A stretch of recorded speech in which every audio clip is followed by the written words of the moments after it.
Good morning, everyone. Welcome to another Wealth Coffee Chat. Good to see a few of you in the house already, nice and early. Good morning, Aaron. How are you, mate? James is there too. Got Kevin all the way from Florida.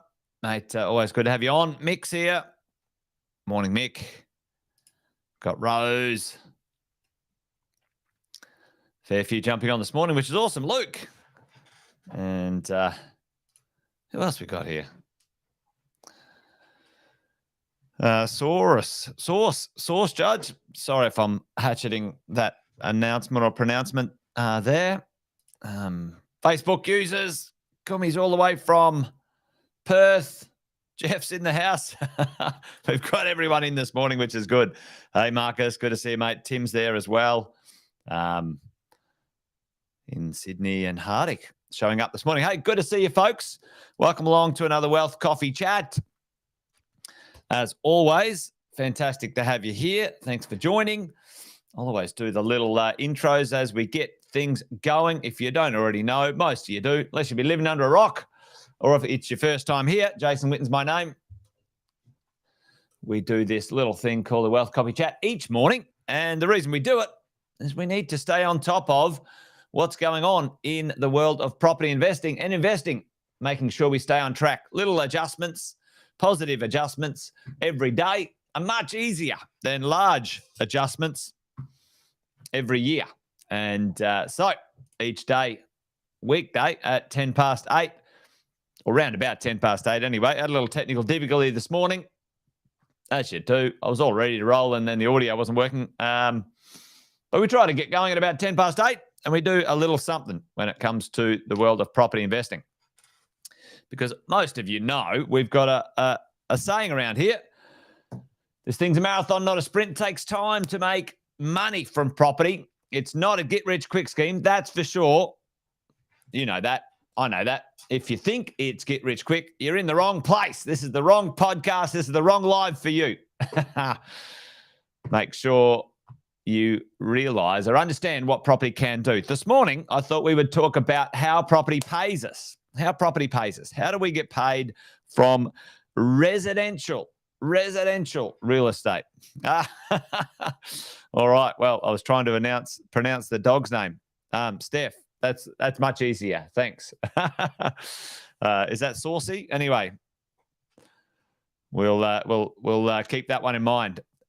Today I thought we'd talk about how we get paid. And property, residential property, as you own and keep and manage it as you go along, can pay you multiple ways. In the early days, it pays you fairly simply. As you own it into the future, it can pay you quite a lot. I'm not talking about selling property. I'm not talking about trading property. I'm going to talk about the 4 ways property can pay you as you hold it, buy and hold it for the future. So let's get this thing warmed up. Let's hear from you guys in the chat. What types of income, what types of money can you receive from your properties? Put it in the chat. Let's see what you guys think. And then I'll dive into the conversation today. The 4 ways. I've got 4 pretty straightforward ways that we as investors get paid. What do you guys think? Whack it in the chat for me as we go. All right. And we've got a few in here. We got, all right. Hardick's going, we've got the rent. Yep, away we go. Tim's got rent and capital growth. Yeah, there's a version of that. What do we do with that growth, Tim? And I'm talking about money coming into our pockets in true cash flow terms or cash terms. Rent and depreciation. Yes, Luke, depreciation is excellent. Aaron has got, rent, tax returns, capital growth. Brilliant. All right. Well, there's a version of that. There's kind of like a version of all of those in how we can get our income, get our money from owning property. So let's dive into that today. The simple one, the easy one, folks, as we know, or as you guys have all said, the moment you own your property, you get rental income from that property, which is fantastic. The most reliable income source available in Australia. Most reliable. Gets paid weekly. It's consistent. It's very it's very easy to understand. Somebody's a tenant. They're going to move into your property and they're going to pay you rent. Very consistent. Love it. I love residential real estate. It pays you weekly. And a big tick in the box for me on that one. Absolutely. Tax depreciation or a tax saving. Now, I hear this often. When, there's certain people who like to say negative gearing is bad. Negative gearing's not good or bad. It's nothing.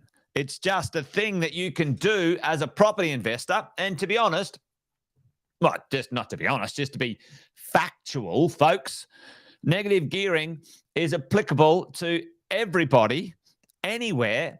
You can have, you could have a lawnmower that you own, and if you were earning an income out of it in a certain way, it went down in value.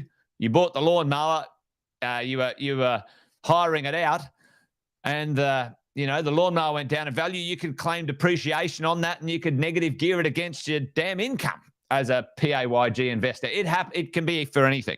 So these turkeys who carry on about negative gearing is bad, well, tell them to go jump off a cliff. Don't listen to those idiots. Negative gearing is not good nor bad nor whatever. It's just what it is. And you as a property investor, smart people take advantage of whatever's available. And if it's not available, you won't use it. And if it is available, you use it. In reality terms, in real terms, PAYG, when you own a couple of investment property, 2, 3, 4, 5, if you were paying $25,000 in tax, you would get back real money, cash, folks. It equals cash flow in your pocket. And when can you get that money, folks? Tell me in the chat. When can you claim that money? When can you turn it into cash flow? Real money in your pocket. And for the smart, clever people like you listening here today, you're going to put it in your offset account and you're going to continue to even save more money. You're going to save more money. Boom. You can claim your tax back weekly, fortnightly, or monthly, folks. Right? In whatever pay cycle, you can do it. Now, every single one of you, if you're not doing this already, you should be. I feel like sometimes I got to shake investors. Like, come on, wake up. Like, you've got money, start using it properly, right? And the easiest place, or the place I find most people be a little bit laissez-faire, is this. Get your tax returns done, do your variation, claim it back weekly, fortnightly, or monthly, right? You don't get wealthy by one fantastic, amazing deal. You get wealthy by understanding dollar. Each time you save that dollar, it's $1 you don't have to earn. $1 saved, $1 back, $1 in your offset account is the easy money, folks. The easy money. All right, let's go for number 3. Well, this and 3 and 4, and these couple of ways, other conversations we can have a chat about. All right, as we go. Right. So, number 3. It's connected to our capital growth, but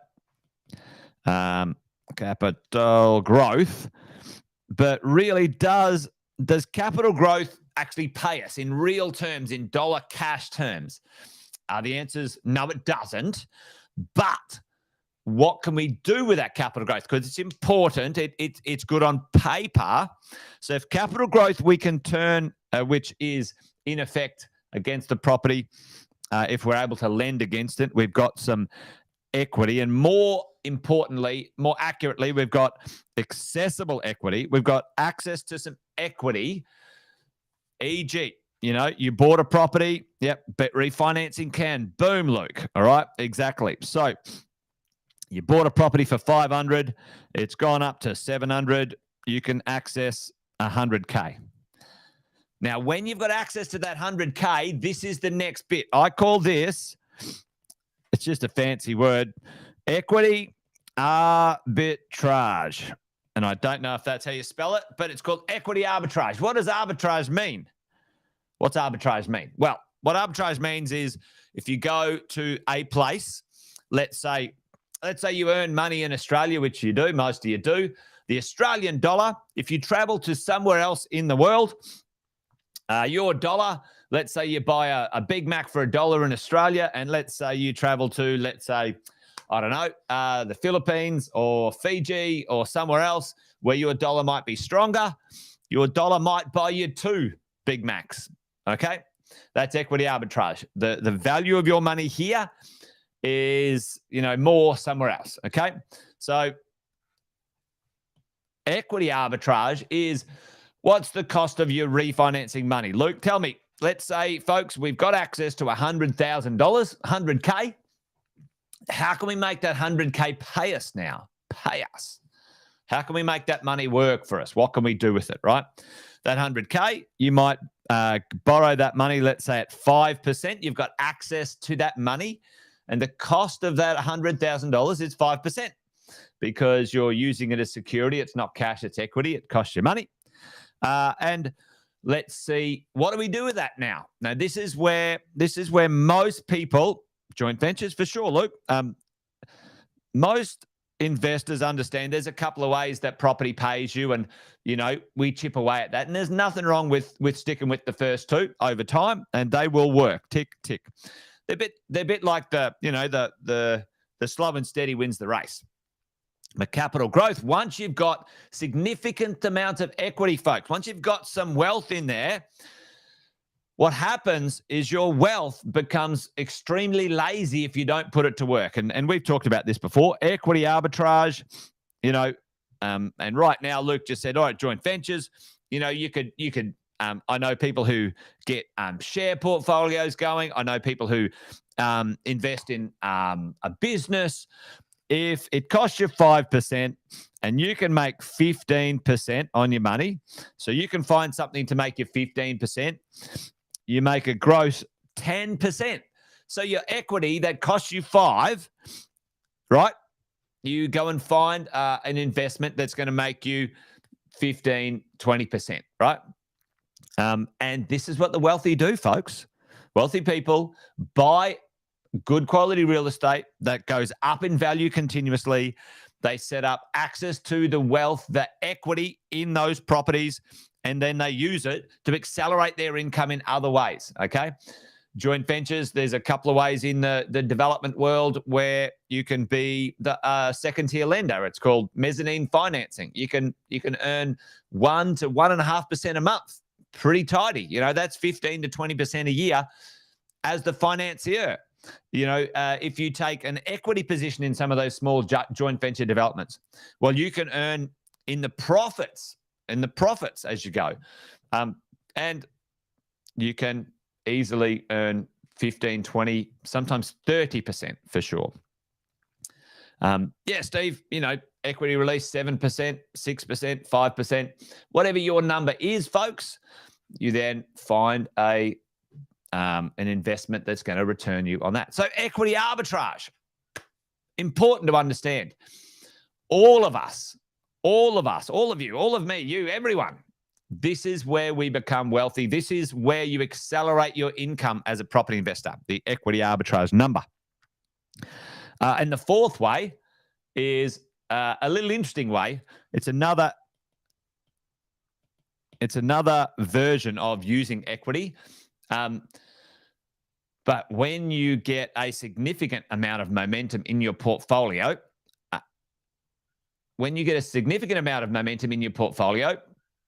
then you can do something with that equity as well. And let's talk about what that might mean just quickly. The last part, who likes the idea of earning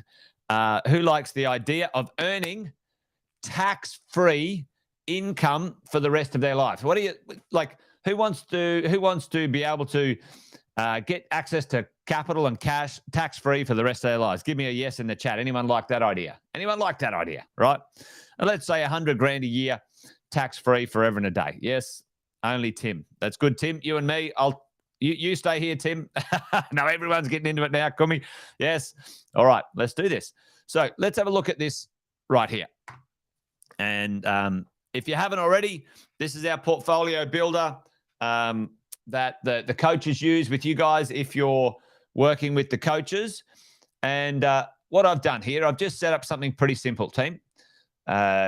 and I'll just quickly flick through it. I won't labor too much on this today, but, we start out with our principal place of resident property, and then we buy one investment property, we buy two investment properties, we buy three investment properties. All I've done is bought three investment properties in my portfolio.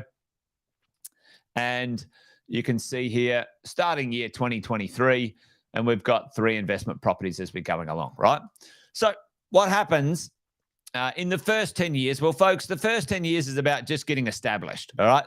This is where, and we've talked about this before, this is a 10 to 20-year journey, property investing.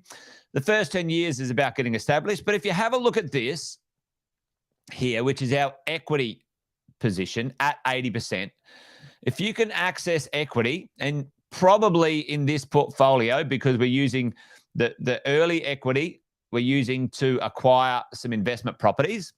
But once it starts getting going along, probably around year 5, year 6, year 7, we've got some significant amounts of equity we can have access to, right? So those bits. So what I would do, and most people do, they come in here and they go, all right, well, let's unlock $200,000 worth of equity in here. We'll put 7% in there for the cost of our money, and we make, an extra $26,000 a year from our joint ventures, right? So that's good. Nothing wrong with that. Happy as Larry on that one. We've unlocked a bit of equity out of our portfolio and we're making some more money. That money flows back and we can put that money towards, debt reduction over here if we want to or not, right? Okay, but let's go down to, the second decade of ownership in this real estate, okay? Let's go down to the second decade of ownership in this real estate. And this is where it starts to become pretty interesting, folks, pretty interesting. Your ability to access equity at this stage, I'm just going to drop this down here a bit. Your ability to access equity at the later stages becomes a little different. Your loan-to-value ratios and borrowing become a little different. And, once you have more debt or more wealth, then, they're not going to lend you 80 and 90%. That doesn't happen. They restrict it to 70 and 60%, which is not the end of the world, by the way. But let's just say we're at year 15, folks. We're at year 15. We're 15 years in to owning a really nice home, 3 good investment properties, okay? And the capital growth we put on here wasn't significant. I'm pretty sure we put 5%. So there you go, 5% capital growth. That's not ludicrous, by the way. That's actually pretty conservative, okay? Let's have a look at you. We've got $1.5 million worth of equity. $1.5 million of equity. At some point, I'd probably put, if it was me, I'd probably put another $500,000 that equity into the joint ventures. Using company and trust structures, by the way. So this is not advice, but if you want to do that stuff, you need to do it properly. So make sure you're. But here's the drill. Let's say we've got $1.5 million of equity right there, folks. What we can do is we could use $100,000 of that equity for living. So if we go back to our little plan here, we go, what's the last piece of this puzzle, folks? What's the last piece? Equity, tax-free, right? Tax-free. Now I have a bit of a rule in this equity tax-free use. So your total portfolio value, okay, we're looking here. See this here, total portfolio value when we're on here is $6 million. All right, $6 million bucks. And who knows the rule? Who knows the rule that I say about here? What's the total amount that maximum total amount you can consume of your total portfolio value, folks? Tell me what's the rule? Don't ever break it. All right, $6 million. What's the percentage? I'll tell you what it is. It's 2%. That's it. Boom, Luke. Right. And there you go, $6 million. How much can I consume every year? I can consume 2% every year. maximum 2%, Jeff. 1% is better depending on the value of your portfolio, depending on the access to your equity. 2% maximum every year. Because why? Because the capital growth is adding 4 to 5% anyway every year. You will never, once you let your equity get ahead of you a long way out, you'll always be able to take, let's say, 100 grand a year, tax-free, folks. No cost to you. Capital growth keeps going. You've got money in the joint ventures and equity. Away we go as we go. Yeah. Yeah, Alison. They don't know what you're talking about. Like, yeah, you're dead right. Alison saying, hey, listen, I need to change my language. They didn't understand what I was meaning. Yeah. And for us as investors, we have a set of language that, these lenders, they're not investors, Alison, unfortunately, which is disappointing, but that's the way it is. So there you go, folks. Four ways your property will pay you. All right. You'll get rent in, you get your tax back, your equity, your capital growth can be turned into accessible equity, and you can make a margin, equity arbitrage, and then you can use into the future your equity tax-free. That's an income, access to real cash, folks. Your capital growth allowing you to access capital and money so you can live the life that you want. There you go. That's it. Wealth Coffee Chat done and dusted. I think, well, I'm a bit over time anyway. That happens often as we go. But anyway, folks, that's it from me today. Good to see you here. Thanks for joining. And make sure you join me tomorrow for another one, around about 8:10. You guys know the drill. Until then, ladies and gents, you guys take care. Bye for now. Remember, this thing's a marathon, not a sprint. Takes time. Buy well, don't sell. That's the gist. All right, folks. Adios. Have a good one. Bye-bye.